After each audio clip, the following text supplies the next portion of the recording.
بسم اللہ الرحمن الرحیم الحمد للہ رب العالمین والصلاة والسلام علی رسول الکریم نبینا محمد وعلی آلہ وصحابہ اجمعین۔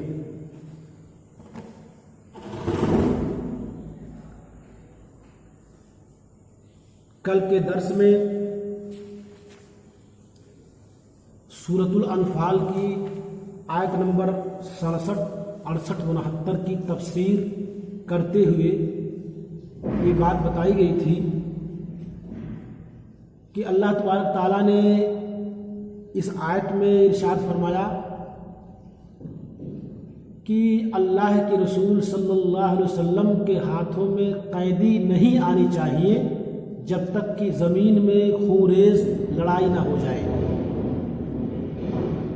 اس کا مطلب یہ بتایا گیا تھا کہ شروع میں جب مسلمان کمزور تھے تو ان کے لیے یہ جائز تھا کہ اگر کفار آپ سے صلح کرنا چاہتے ہیں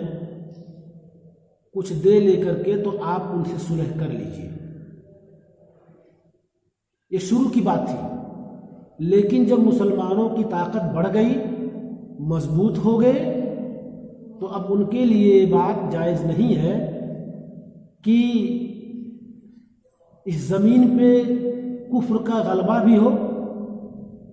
اور مسلمان صرف کافروں سے فدیہ لے کے انہیں چھوڑ دیں یا ان سے صلح کر لے۔ اب ایسا نہیں ہو سکتا ہے، اب حکم بدل گیا۔ اب اللہ یہ فرما رہا ہے کہ نہیں، اب آسانی کے ساتھ قیدی آپ کے ہاتھ میں نہیں آئیں گے، یا قیدی آپ کو کچھ دے لے کر کے آپ کو صلح نہیں کرنا ہے، اب ان سے لڑائی کرنی ہے۔ زمین میں خونریز کی لڑائی ہو کافروں سے، اس کے بعد قتال کے بعد اگر آپ کو مال غنیمت ملتا ہے اور آپ کے ہاتھوں میں قیدی آتے ہیں تو آپ ان کو لیجئے، لیکن بلا جنگ لڑے ہوئے صرف فدیہ لے لیں اور ان سے صلح کر لیں تو یہ اب صحیح نہیں ہے۔ یہ بات پہلے گزر چکی ہے آیت نمبر 67 میں،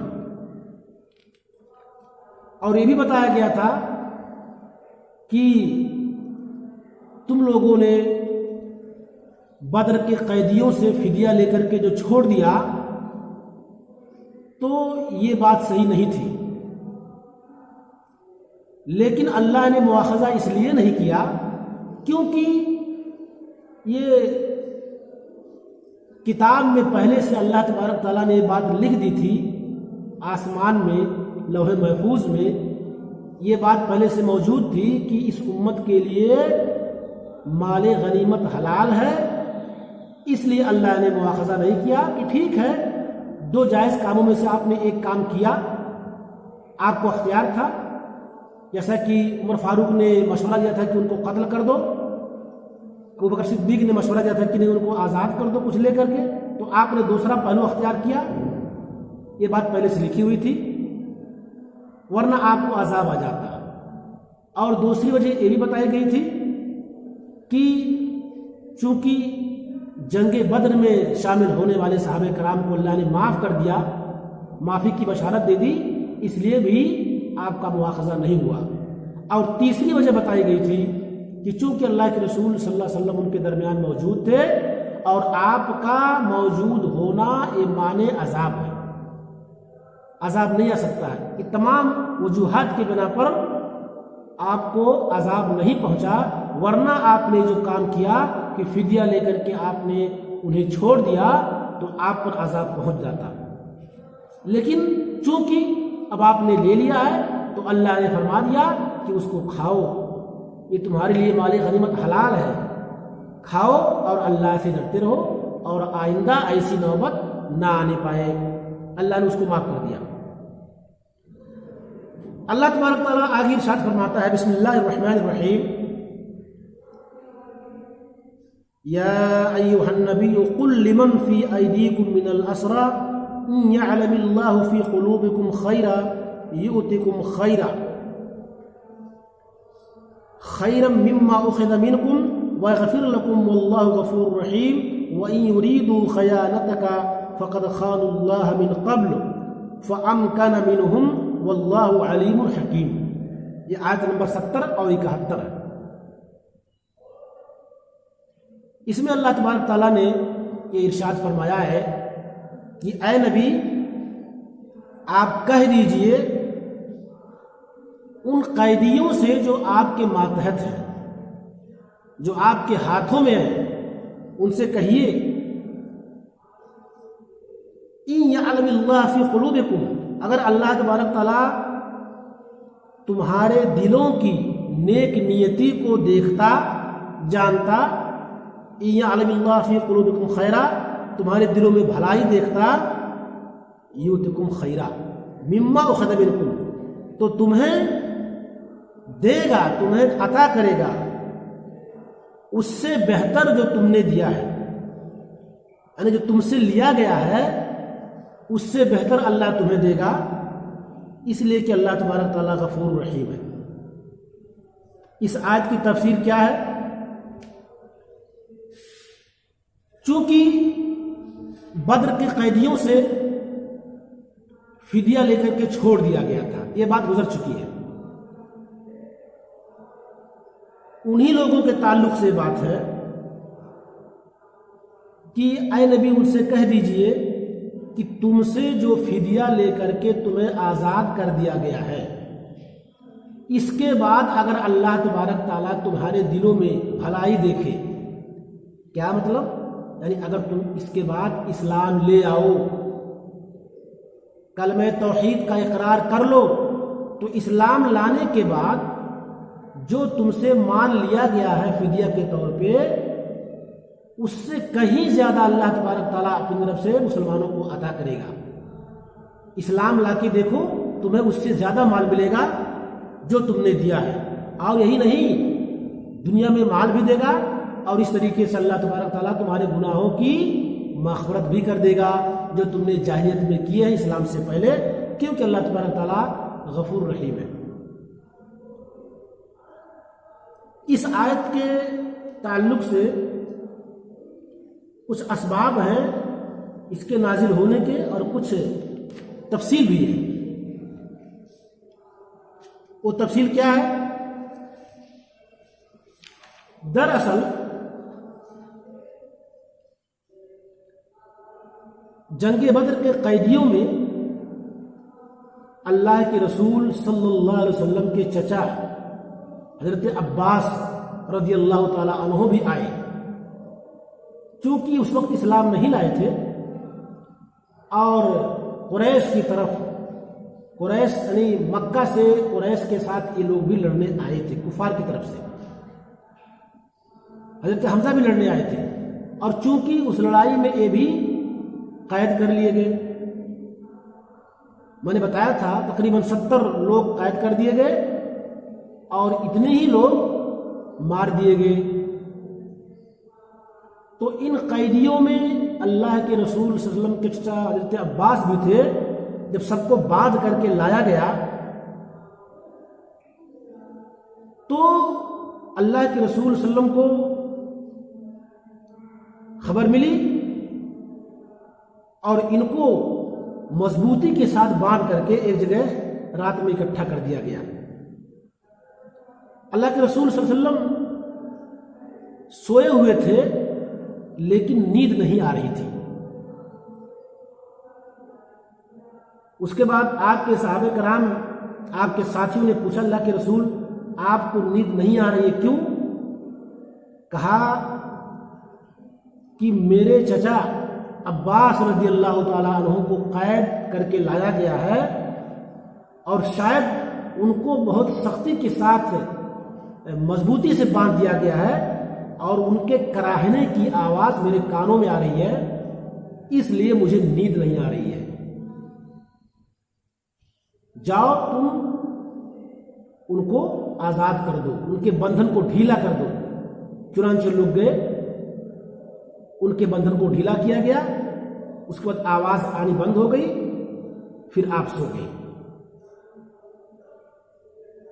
دوسری چیز یہ ہے کہ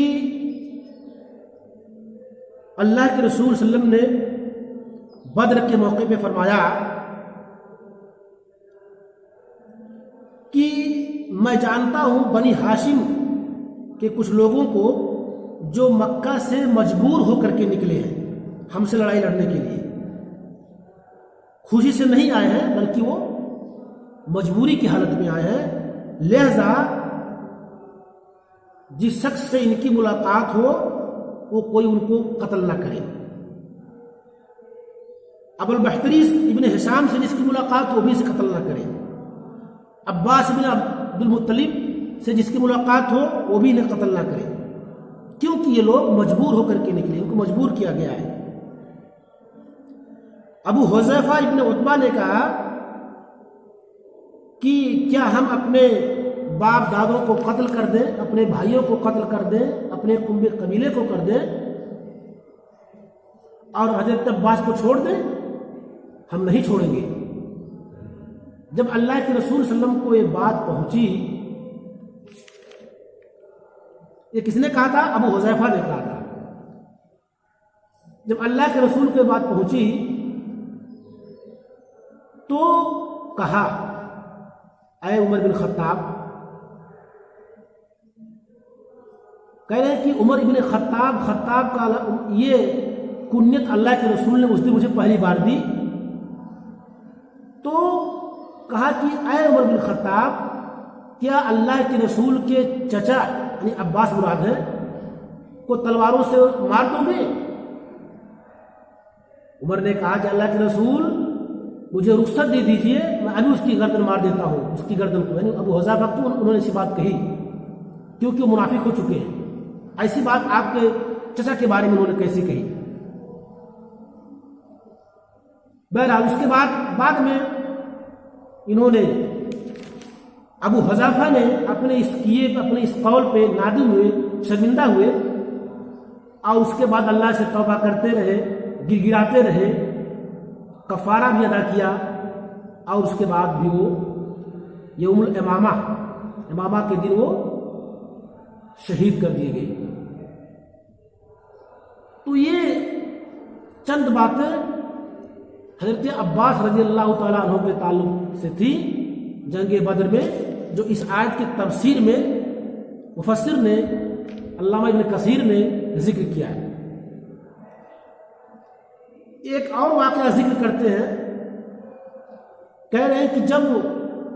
حضرت عباس رضی اللہ تعالیٰ عنہ کو قید کر کے لایا گیا تو اور فدیہ لے کے سب کو چھوڑا جا رہا تھا، تو اللہ کے رسول صلی اللہ علیہ وسلم نے فرمایا کہ اے عباس، آپ بھی فدیہ دے دو اپنی طرف سے، اور کس کی طرف سے؟ اپنے بھائی کے بیٹے نوفل بن حارث بن عبد المطلب وعقیل بن ابی طالب بن عبد المطلب اور آپ کے حلیف عتبہ بن عمر، ان لوگوں کی طرف سے اور اپنے طرف سے آپ فدیہ دے دو اور چھوڑ دو۔ حضرت عباس نے کہا اللہ کے رسول میں تو اسلام لا چکا ہوں، میں مسلمان ہو چکا ہوں۔ کہا کہ اللہ تبارک تعالیٰ تمہارے اسلام کو جانتا ہے، لیکن آج جس حالت میں تم قید کر کے آئے ہو تمہیں فدیہ دینا پڑے گا۔ انہوں نے کہا اللہ کے رسول میرے پاس پیسہ نہیں ہے، سفر میں سب خرچ ہو گیا۔ آپ نے کہا وہ مال کہاں ہے جس کو تم نے اور ام الفضل آپ کی بیوی نے دفن کیا تھا، اکٹھا کیا تھا، وہ مال کہاں ہے؟ اس وقت حضرت عباس نے کہا کہ اللہ کے رسول صلی اللہ علیہ وسلم، مجھے یقین ہو گیا کہ آپ اللہ کے رسول ہیں، کیونکہ میں وہ مال جو زمین میں دفن کر دیا تھا، میرے اور ام الفضل کے علاوہ کسی کو خبر نہیں تھا اس مال کے بارے میں،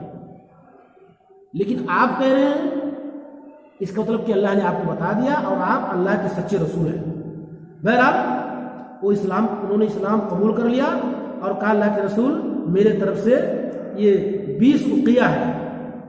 میرے مال میں سے جو میں دینا چاہتا ہوں۔ بہرحال حضرت عباس نے اپنے طرف سے اور اپنے چچیرے بھائیوں کے طرف سے وہ فدیہ ادا کیا۔ تو اس طریقے سے بہت سارے واقعات ہیں۔ اللہ تبارک تعالیٰ نے کہا کہ یا ایھا النبی قل لمن فی ایدیکم من الاسری، اے نبی آپ ان سے کہہ دیجئے جو قیدی تمہارے ماتحت ہو گئے، تمہارے پاس آئے، کہ اگر اللہ تبارک تعالیٰ تمہارے دلوں میں بھلائی پائے گا، نیک نیتی ہوگی، یؤتکم خیرا مما اخذ منکم، تو جو تم سے لیا گیا ہے اس سے بہتر تمہیں دے گا اور تمہارے گناہوں کی مغفرت فرما دے گا۔ اور ایسا ہوا بھی، ایسا ہوا بھی، کیونکہ ایک حدیث ہے، انس بن مالک اس کے راوی ہیں، کہتے ہیں کہ اللہ کے رسول صلی اللہ علیہ وسلم نے فرمایا کہ بحرین سے مال آیا اور آپ نے کہا کہ اس کو مسجد نبی میں ڈال دو، سب مال رکھ دو۔ اس کے بعد اللہ کے رسول صلی اللہ علیہ وسلم نماز سے نکلے، نماز ادا کی، اس کے بعد باہر نکلے اور آپ بیٹھے، اور اس کے بعد اس مال سے سب کو بانٹنا شروع کر دیا۔ اتنے میں حضرت عباس رضی اللہ تعالی عنہ وہ بھی آ گئے اور کہا کہ اللہ کے رسول مجھ کو بھی کچھ مال دے دیجئے، کیونکہ میں نے بدر کے موقع پہ اپنے طرف سے اور اپنے بھائیوں کے بیٹوں کے طرف سے بھی میں نے ادا کیا تھا۔ اللہ کے رسول نے کہا کہ عباس لے لو، یہ مال رکھا ہوا ہے، لے لو، ایک کپڑے میں گٹھر بنا کے اٹھا لو۔ کہہ رہے ہیں کہ حضرت عباس نے اتنا مال باندھ لیا گٹھر میں کہ وہ اٹھا نہ سکے، اس کے بعد پھر اس میں سے مال کم کر کے اتنا مال لیا جتنا کہ وہ اٹھا سکتے تھے، اور اس کے بعد وہ لے کر کے چلے گئے اور اللہ کے رسول صلی اللہ علیہ وسلم ان کو دیکھتے رہے۔ تو اس کا مطلب یہ ہے کہ وہی حضرت عباس جو اسلام سے پہلے جب قیدی بنا کر کے بدر میں آئے تھے، بدر کے موقع پہ ان کے پاس کچھ مال نہیں تھا، لیکن جب وہ اسلام لے کر کے اسلام انہوں نے قبول کر لی، اسلام میں داخل ہو گئے، تو اب تمام طرف سے مال ہی مال آ رہا ہے۔ اسی بات کو اللہ تبارک تعالیٰ نے اس آیت کے اندر ارشاد فرمایا تھا کہ اگر تمہارے دلوں میں نیک نیتی اللہ دیکھے گا، یعنی تم اسلام قبول کر لو گے، تو جو کچھ تم سے لیا گیا ہے مال، اس سے کہیں زیادہ بہتر تمہیں اللہ تبارک تعالیٰ دے گا، اور ساتھ ہی ساتھ تمہارے پچھلے گناہوں کو بھی معاف فرما دے گا، کیونکہ اللہ تبارک تعالیٰ بہت غفور رحیم ہے۔ آگے اللہ فرما رہا ہے وَإِن يُرِيدُوا خَيَانَتَكَ فَقَدْ خَانُوا اللَّهَ مِن قَبْلُ، اگر وہ لوگ خیانت کا ارادہ کرتے ہیں تو یہ لوگ پہلے بھی اللہ سے خیانت کر چکے ہیں۔ کیا مطلب؟ وَإِن يُرِيدُوا خَيَانَتَكَ، اگر وہ لوگ آپ سے خیانت چاہتے ہیں، دھوکہ دینا چاہتے ہیں، زبان سے کچھ اور دل میں کچھ اور، فَقَدْ خَانُوا اللَّهَ مِن قَبْلُ، تو ان لوگوں نے اس سے پہلے بھی خیانت کیا ہے۔ کیا مطلب اس کا خیانت کا؟ کہ اگر یہ لوگ صرف دھوکہ دے کر کے اسلام قبول کر رہے ہیں تاکہ ہم کو چھوڑ دیا جائے، اور بعد میں اپنے کفر اور شرک پر مصر رہے، اڑے رہے، تو ایسا یہ لوگ پہلے بھی کر چکے ہیں۔ جب پھنستے ہوئے دیکھا تو کلمے کا اقرار کر لیا، اور اس کے بعد نکل گئے تو پھر کفر اور شرک میں مبتلا ہو گئے۔ تو اسی بات کو اللہ کہہ رہا ہے کہ اگر ان کی نیت صحیح نہیں ہے، خیانت چاہتے ہیں، تو پہلے بھی خیانت کر چکے ہیں، اور انجام کیا ہوا ہے؟ فَأَمْكَنَ مِنْهُمْ، تو ان کی طرف سے وہ قید کر لیے گئے ہیں۔